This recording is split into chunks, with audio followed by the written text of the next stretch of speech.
Salut, c'est Olivier. Alors, je suis ravi de te retrouver dans ce nouveau contenu.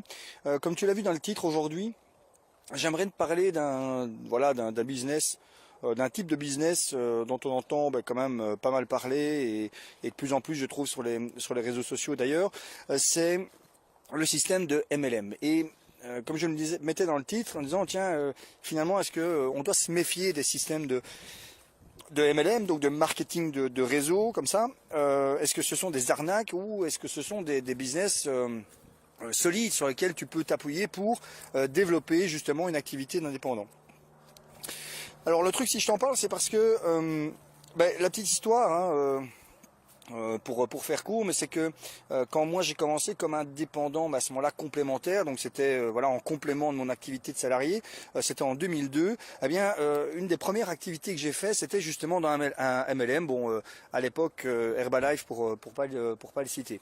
Pour un certain nombre de raisons, c'est pas un truc que j'ai fait perdurer très longtemps. Je suis passé après très vite à autre chose, mais c'est pas tellement le sujet. Il se fait que là maintenant, au moment en tout cas où j'enregistre cet audio, je me suis également lancé, alors sans vraiment pousser à fond le business et sans vraiment y travailler, je me suis en fait inscrit et lancé dans une autre une autre société qui propose comme ça des produits avec le principe de vente MLM, et j'ai été abordé par une autre personne qui m'a parlé d'une autre société qui avait aussi un système comme ça de MLM qui était assez bien foutu. Donc c'est un domaine que je connais, que j'ai déjà abordé, dans lequel j'ai pas encore fortement poussé la réflexion, mais en tout cas, c'est un domaine que j'aimerais bien évoquer avec toi. Alors pourquoi? Parce que c'est vrai que le MLM a souvent une mauvaise réputation. Souvent, quand on dit MLM, on pense vente pyramidale.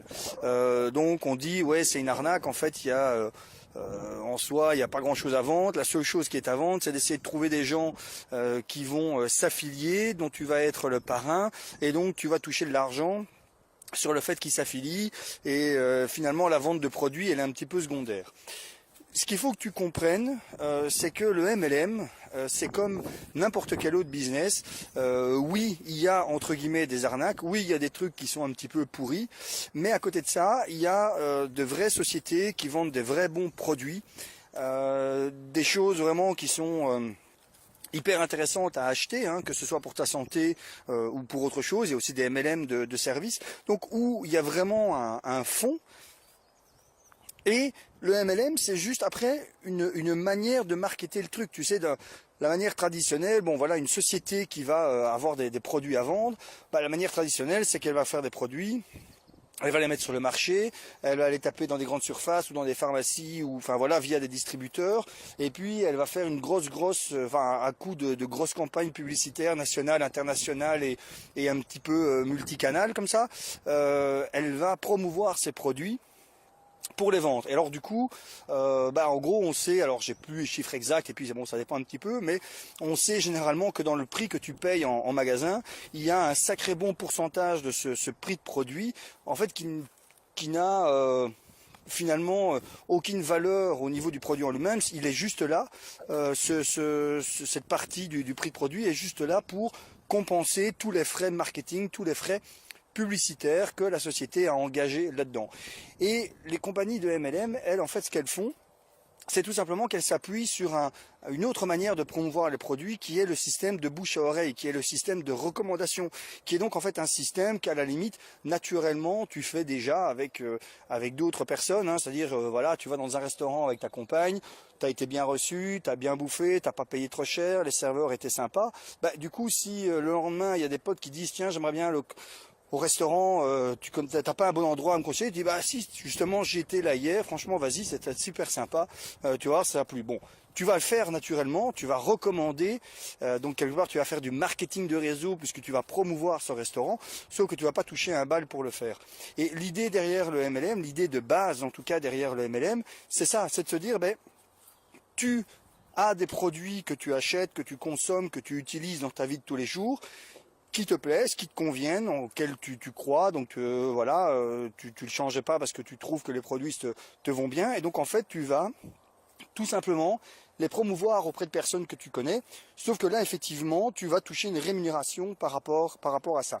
Ça, on va dire, c'est le système de base. Et en soi, jusque-là, je dirais, bon, ben, il n'y a rien d'anormal à ça, ou il n'y a pas d'arnaque derrière tout ça. Enfin, en tout cas, on sait rien. Moi, si tu as une société d'MLM, par exemple, qui te propose, entre autres dans sa gamme de produits, des dentifrices, ben, il n'y a pas plus d'arnaque de promouvoir un dentifrice de cette compagnie-là que toi tu utilises et dont tu es très content, qui est naturel, que Colgate qui fait ses publicités nationales et internationales pour un dentifrice que tu vas acheter dans ta grande surface. Enfin, tu vois, c'est la même idée, sauf que c'est juste la manière de marketer les trucs qui sont différents. Alors là où parfois, effectivement, il y a ce sentiment d'arnaque derrière le MLM, et encore arnaque, il faut le mettre entre guillemets, c'est quand on frôle quand même un petit peu cette question de vente pyramidale. L'idée étant qu'à ce moment-là, la majorité de tes revenus ne vient pas forcément de la vente de produits, de la promotion des produits, mais la majorité de tes rémunérations viennent du fait que tu fais rentrer des personnes dans ton équipe qui elles-mêmes vont promouvoir les produits et qui elles-mêmes vont faire rentrer d'autres personnes dans leur équipe. Et que toi, la majorité de tes revenus viennent de commissions sur le fait que tu as fait rentrer quelqu'un dans le réseau. Et donc là, c'est vrai qu'il peut y avoir une tendance un petit peu étrange, puisque finalement, c'est plus tellement le fait de vendre des produits, limite il y a quasiment pas beaucoup de produits qui s'écoulent. Il y a juste les éventuels produits que chaque distributeur achète et puis c'est tout. Et il y a juste, on va dire, voilà, ce recrutement, ce parrainage qui te fait gagner de l'argent. Et donc là, on rentre, voilà, dans quelque chose qui frôle l'aspect pyramidal. Bon, maintenant je te rassure, il y en a eu des grosses arnaques comme ça pyramidales. La majorité de ces entreprises ont mis la clé sur la porte ou ont dû faire un revirement complet dans leur marketing et la manière de promouvoir les choses, puisque les règles sont quand même pas mal durcies. Donc c'est sûr que si tu vas maintenant travailler pour une société qui fait du MLM et qui est connue et reconnue, il y a peu de chances que tu tombes dans ce genre quand même d'arnaque. Il y en a encore, mais souvent elles sont très vite démasquées, elles sont très vite dénoncées et elles sont très vite stoppées. Bon, tout ça c'était un peu pour une très longue introduction. Et donc pour revenir sur la question de départ, c'est est-ce que finalement le MLM est donc la vente comme ça par réseau est une bonne solution pour se lancer comme entrepreneur? J'ai envie de te dire, ça peut l'être. Si effectivement, ça correspond à ta personnalité, si ça correspond à ce que tu envisages de faire en tant qu'entrepreneur, ça peut l'être. Pourquoi? Parce que tu peux avoir une certaine forme effectivement de liberté, dans le sens que tu es indépendant, hein, tu n'es pas salarié de cette société-là, tu es indépendant, tu organises ton temps comme tu le souhaites, et limite tu organises ton activité un petit peu comme tu le souhaites. Alors bien entendu, tu vas avoir des guides, tu vas avoir des trucs et astuces qui proviennent de ton équipe, qui proviennent de la compagnie en elle-même, etc., etc. Mais après, libre à toi de faire la promotion de cette activité un petit peu comme tu le souhaites. Si tu préfères utiliser un max les réseaux sociaux, tu le fais. Si tu préfères utiliser un max la vente physique comme ça, tu vois, un peu style Tupperware, voilà, tu le fais si c'est le truc qui te convient. Voilà, si tu préfères travailler plus ou moins en solo, tu le fais. Si au contraire tu as envie de plutôt essayer de constituer une équipe, de la former, etc., etc., c'est une autre possibilité. Enfin bref, tu vois, tu peux développer un peu ce business-là, un peu comme tu le souhaites. Moi, le seul conseil que je pourrais éventuellement te donner, mais c'est pas valable que pour le MLM, ça peut être valable pour tout système où il y a une sorte de commissionnement sur les ventes, c'est faire en sorte de ne pas être 100% dépendant d'une seule entreprise. Alors je m'explique, alors en tout cas en Belgique, je ne sais pas si c'est connu en France pour ceux qui m'écoutent de la France, mais en Belgique il y a eu un scandale à un moment donné de la société qui s'appelait Euphonie. Alors c'était une compagnie justement qui fonctionnait sur le système de MLM, qui en soi n'était pas une arnaque du tout, hein, mais qui proposait de très très très grosses commissions à des distributeurs indépendants qui devaient vendre des produits. Alors au départ c'était plutôt des produits de type télécommunication, mais puis ils se sont étendus aussi avec des produits de type énergie, etc., etc. Et donc il n'y avait pas d'arnaque là-dedans, hein. Enfin je veux dire, les produits qu'ils vendaient étaient des bons produits. La seule chose c'est que ils avaient un plan de rémunération de distributeurs qui était hyper intéressant. Il y avait des grosses commissions, mais ce qui fait que eux, l'entreprise en elle-même, Ephonie, à un moment donné, a tout simplement dû faire face à des gros problèmes de cash flow, à des gros problèmes de trésorerie, ce qui fait qu'à un moment donné, ils n'ont plus d'argent dans les caisses, ils ont déposé faillite, et donc tous ces distributeurs indépendants qui avaient misé pour certains toute leur carrière professionnelle sur Ephonie, du jour au lendemain, ils se sont retrouvés avec nada, que dalle, 0 € qui rentrait dans les caisses. Et c'est pour ça que je te dis que si tu veux te lancer dans l'MLM, en soi ça peut être une bonne idée.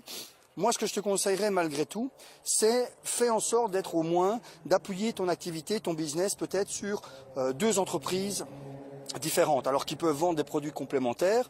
Au moins quelque part la clientèle que tu développes, tu peux la faire passer de l'un à l'autre. Mais l'avantage surtout de ça, c'est que si jamais à un moment donné, voilà, une de ces entreprises venait à fermer, ou si à un moment donné, je ne sais pas moi, l'évolution de l'entreprise ne te convenait plus, tu n'avais plus vraiment envie de promouvoir leurs produits, leurs services, etc., tu ne te retrouves pas du jour au lendemain sans rien parce que tu n'es pas complètement dépendant de cette entreprise. Voilà, je vais terminer ici parce que le podcast est un peu plus long que d'habitude. N'hésite pas à me donner un commentaire, ça me ferait très plaisir, de mettre un petit pouce vers le haut si ça t'a plu, de partager autour de toi, de t'abonner à ma chaîne si tu ne l'as pas encore fait. Et si tu n'as toujours pas reçu ton bonus gratuit, n'hésite pas à aller sur ma page Facebook Olivier Ranocha, tu m'envoies un message, tu écris surprise et mon assistant virtuel va t'aider à recevoir ce bonus gratuit. Je te remercie de ton attention et je te dis à très bientôt. Ciao.